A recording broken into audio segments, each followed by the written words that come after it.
हामी यस्तो संसारमा बाँचिरहेका छौँ जहाँ धेरै युवाहरू निराशा, डर, अशुद्धता र उद्देश्यविहीन जीवनसँग सङ्घर्ष गरिरहेका छन्। संसारले युवाहरूलाई आफ्नै बाटोमा तानिरहेको छ, तर परमेश्वरले युवाहरूलाई केवल बाँच्न मात्र होइन, संसारलाई परिवर्तन गर्न बोलाउनु भएको छ। बाइबलमा हामी देख्छौँ कि परमेश्वरले धेरै युवाहरूलाई प्रयोग गर्नुभएको छ। दाउद युवा थिए जब उनले गोलायतलाई पराजित गरे। युसुफ युवा थिए जब परमेश्वरले उनलाई मिस्रको शासक बनाउनु भयो।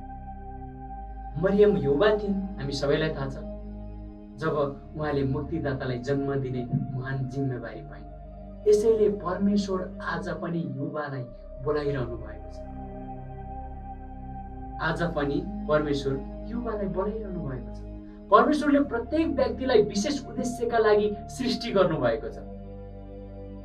यिर्मया 29:11 लेखिएको छ, किनकि तिमीहरूको विषयमा मैले जुन विचारहरू गरेको छु सो म जान्दछु, ती खराबीहरूको लागि होइन, तर तिमीहरूलाई भविष्य र आशा दिने शान्तिका विचारहरू हुन्। परमप्रभु भन्नुहुन्छ, तपाईँ संयोगले जन्मिनु भएको होइन, तपाईँ परमेश्वरको योजना मुताबिक, परमेश्वरको योजना अनुसार जन्मिनु भएको हो। संसारले भन्छ पैसा कमाऊ, रमाइलो गर, मोज मस्ती गर, आफ्नो इच्छा पूरा गर, तर परमेश्वरले भन्नुहुन्छ मेरो राज्यको निम्ति बाँच, मेरो गवाही बन। युवाहरूले आफ्नो जीवनको उद्देश्य ख्रीष्टमा खोज्नु पर्दछ। युवाहरू प्रकाशमान हुनु पर्दछ, किनकि हामी संसारको ज्योति हौँ। यसुले भन्नुभयो तिमीहरू संसारका ज्योति हौ। के हो? तिमीहरू संसारको ज्योति हो। ज्योति अन्धकारमा चम्कन्छ। आज संसारको प्रत्येक कुना काप्चामा अन्धकार छ। आज संसारको प्रत्येक कुना काप्चामा अन्धकार रहेको छ। अन्धकार छ। झुट, भ्रष्टाचार, अशुद्धता, घृणा, व्यभिचार, हत्या, हिंसा जहाँ फैलिएको छ। यस्ता ठाउँहरूमा क्रिस्चियन युवाहरूले ज्योति बन्नु पर्दछ।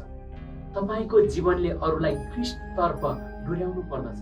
कहिलेकाहीँ प्रचार गर्नुभन्दा तपाईको जीवन नै सबैभन्दा ठुलो प्रचार हुन सक्छ।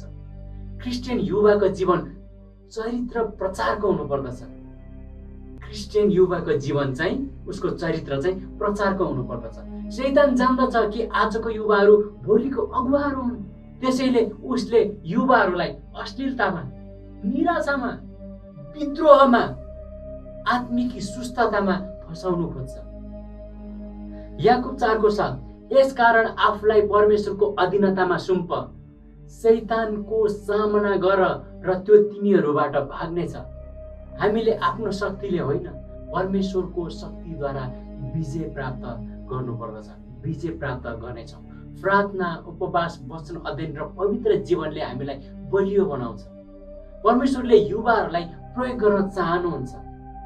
दाउद एउटा सामान्य गोठाला थिए, तर परमेश्वरले उनलाई इस्राएलको राजा बनाउनु भयो। कसैले सोचेका थिएनन् कि त्यो युवकले गोलायतलाई हराउनेछ, गोलायतलाई हराउँछ। तर दाउदले विश्वासका साथ भने यो लडाईँ परमप्रभुको लडाईँ हो। परमेश्वरले उमेर हेर्नुहुन्न, उहाँले समर्पित हृदय हेर्नुहुन्छ। उठौँ, किनकि अहिले नै समय हो। धेरै मानिसहरूले भन्ने गर्छन् पछि सेवा गर्छु, पछि प्रार्थना गर्छु, पछि परमेश्वरको काम गर्छु। तर बाइबलले आज्ञा दिन्छ आज यदि उहाँको आवाज सुन्यो भने आफ्नो हृदय कठोर नबनाऊ। परमेश्वरले आज बोलाइरहनु भएको छ। भोलि होइन, अर्को वर्ष होइन, आज नै उहाँले बोलाइरहनु भएको छ। आज नै पश्चाताप गर्ने दिन हो। आज नै समर्पण गर्ने दिन हो। आज नै परमेश्वरको लागि उठ्ने दिन हो। आज नै परमेश्वरको लागि जुझारु तरिकाले प्रकाशमान हुने दिन। प्रिय युवाहरू, परमेश्वरले तपाईलाई महान उद्देश्यका लागि बोलाइरहनु भएको छ। महान उद्देश्यका लागि तपाईँलाई तयार गर्नुभएको छ।